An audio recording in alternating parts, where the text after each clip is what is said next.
Manual de Estudios Bíblicos. Conocimientos fundamentales de la doctrina cristiana. Lección número 45. Jesucristo el Redentor Divino.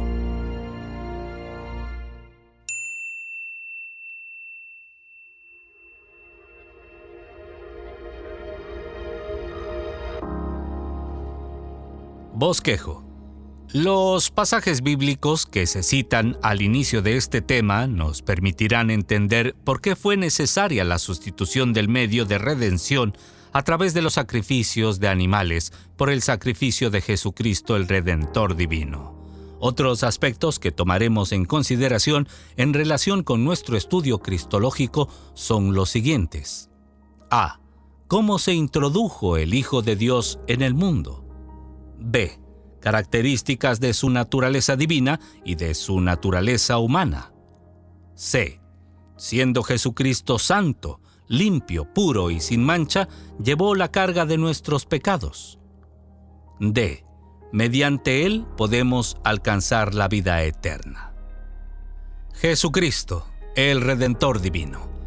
En esta ocasión retomaremos nuevamente el estudio de la cristología, pero en este caso para considerar las actividades de Jesucristo como Redentor de la humanidad. Después del tema desarrollado bajo el título El fundamento de la fe cristiana, según la lección número 7, este es el próximo aspecto comprendido en los principios de esa preciosa fe que abordaremos en este tratado. No olvide que el medio de redención a través del sacrificio de animales era solo un prototipo del sacrificio del Mesías, algo temporal hasta que llegara el tiempo propicio para la manifestación del Hijo de Dios, cuyo sacrificio incluye la remisión de todos los pecados, no solo de los integrantes del pueblo de Dios, sino de todos los seres humanos que quieran formar parte de dicho pueblo para ser salvos, por cuanto Él murió en lugar del culpable sin excepción de personas. Al respecto, consideremos lo que dice el pasaje siguiente. Hebreos capítulo 10, versículos 1 al 6 y 9 al 14. Porque la ley, teniendo la sombra de los bienes venideros, no la imagen misma de las cosas, nunca puede, por los mismos sacrificios que se ofrecen continuamente cada año, hacer perfectos a los que se allegan. De otra manera cesarían de ofrecerse, porque los que tributan este culto, limpios de una vez, no tendrían más conciencia de pecado. Empero en estos sacrificios cada año se hace conmemoración de los pecados, porque la sangre de los toros y de los machos cabríos no puede quitar los pecados, por lo cual, entrando en el mundo, dice: sacrificio presente no quisiste, mas me apropiaste cuerpo. Holocaustos y expiaciones por el pecado no te agradaron.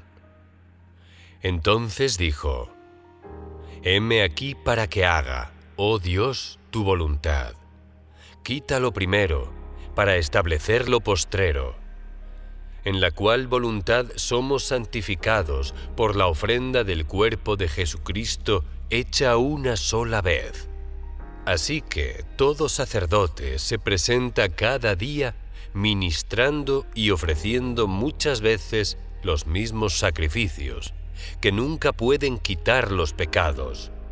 Pero éste, habiendo ofrecido por los pecados un solo sacrificio para siempre, está sentado a la diestra de Dios, esperando lo que resta, hasta que sus enemigos sean puestos por estrado de sus pies. Porque con una sola ofrenda hizo perfectos para siempre a los santificados. Véase además Juan capítulo 3, versículos 16, capítulo 4, versículos 41 y 42 y capítulo 6, versículos 48 al 51. Acceda al texto bíblico a través de los vínculos integrados en el libro electrónico. Inciso A. Consideremos ahora cómo se introdujo el Hijo de Dios en el mundo. El evangelista Lucas, fiel seguidor de las enseñanzas del Mesías y apasionado misionero cristiano, evidentemente muy lejos aún de los efectos históricos de la influencia del paganismo en la Iglesia, según su versión fundamentada en su investigación de los hechos, nos relata el origen de los acontecimientos relacionados con el nacimiento de Cristo.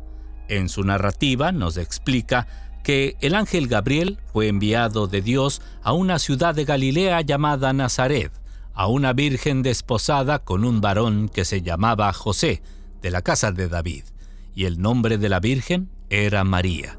Y entrando el ángel a donde estaba, dijo: «Salve muy favorecida, el Señor es contigo, bendita tú entre las mujeres». Mas ella, cuando le vio, se turbó de sus palabras y pensaba qué salutación fuese esta.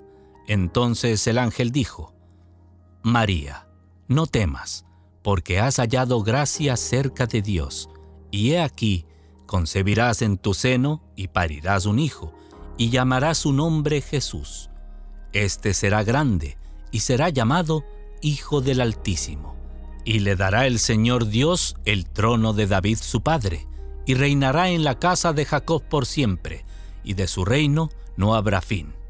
Entonces María dijo al ángel: «¿Cómo será esto? Porque no conozco varón». Y respondiendo el ángel le dijo: «El Espíritu Santo vendrá sobre ti, y la virtud del Altísimo te hará sombra, por lo cual también lo santo que nacerá será llamado Hijo de Dios». Lucas capítulo 1, versículos del 26 al 35. Un dato curioso en relación con este pasaje lo encontrará el estudiante en el tema titulado Nombres del Padre y del Hijo. El acontecimiento narrado en el siguiente pasaje bíblico evidencia el cumplimiento de las palabras del ángel a María. Lucas capítulo 2, versículos 8 al 11. Y había pastores en la misma tierra, que velaban y guardaban las vigilias de la noche sobre su ganado. Y he aquí el ángel del Señor vino sobre ellos, y la claridad de Dios los cercó de resplandor, y tuvieron gran temor.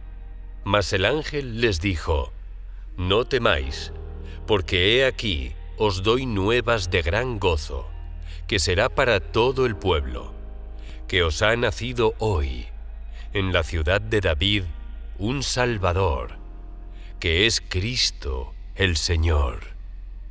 De esta manera, el Hijo preexistente vino a formar parte del género humano, produciéndose así una unión de la naturaleza divina con la naturaleza humana, dando lugar a un nuevo orden de vida absoluto en él, un ser teantrópico, divino, humano.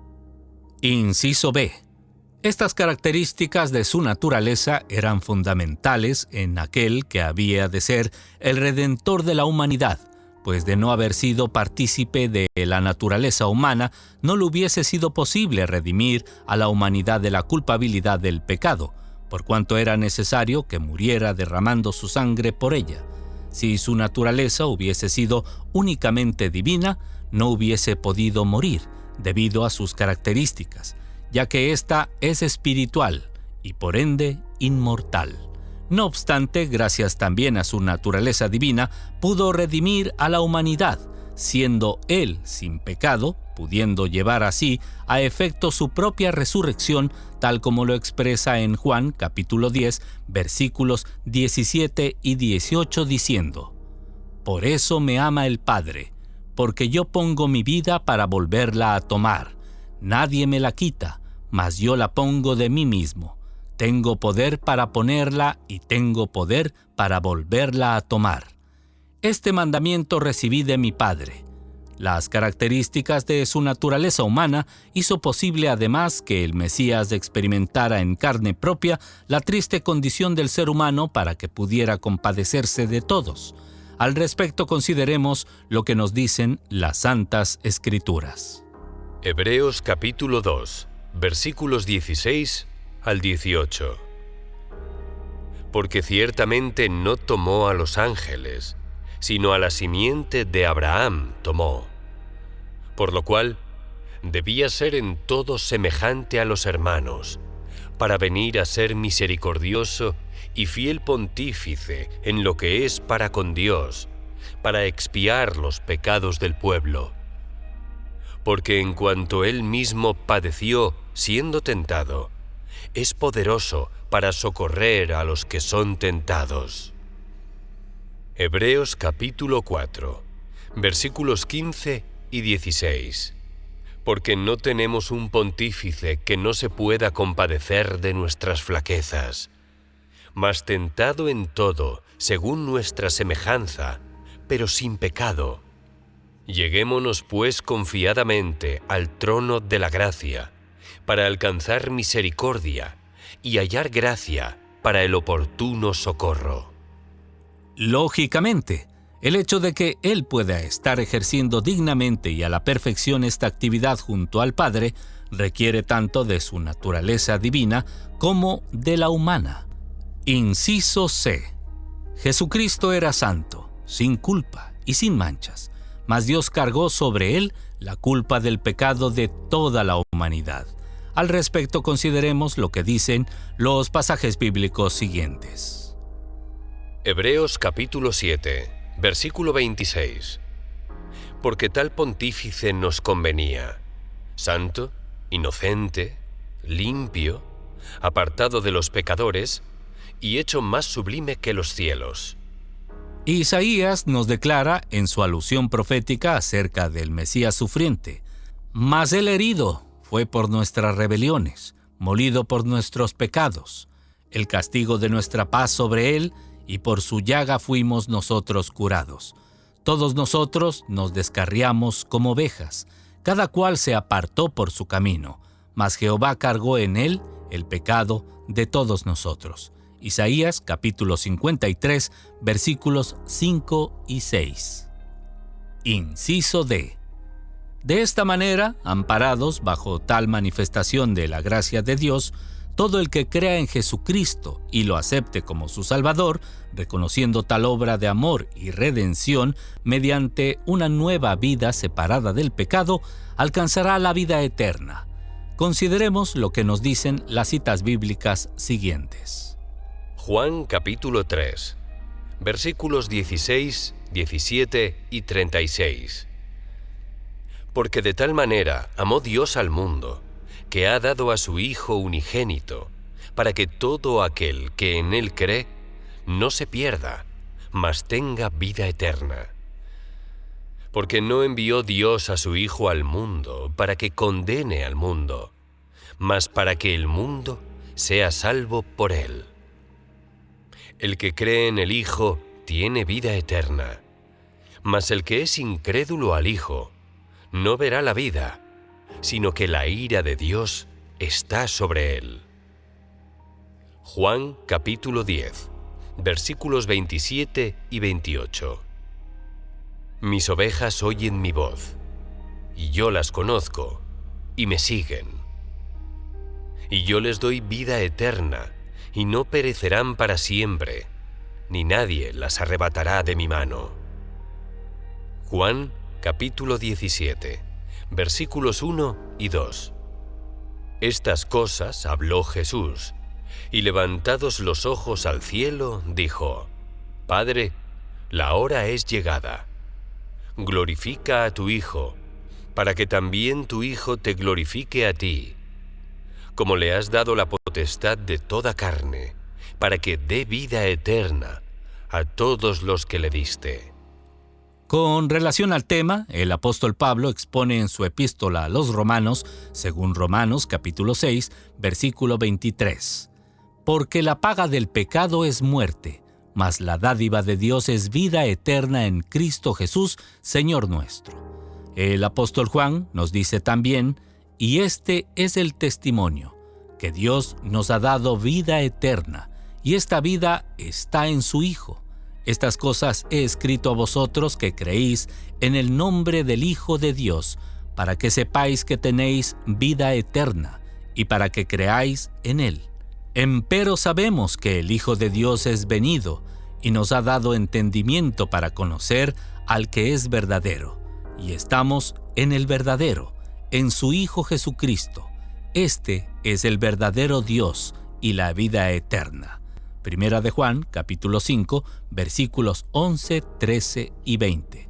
De igual manera, el apóstol Judas, según Judas, versículo 21, nos dice: «Conservaos en el amor de Dios, esperando la misericordia de nuestro Señor Jesucristo para vida eterna».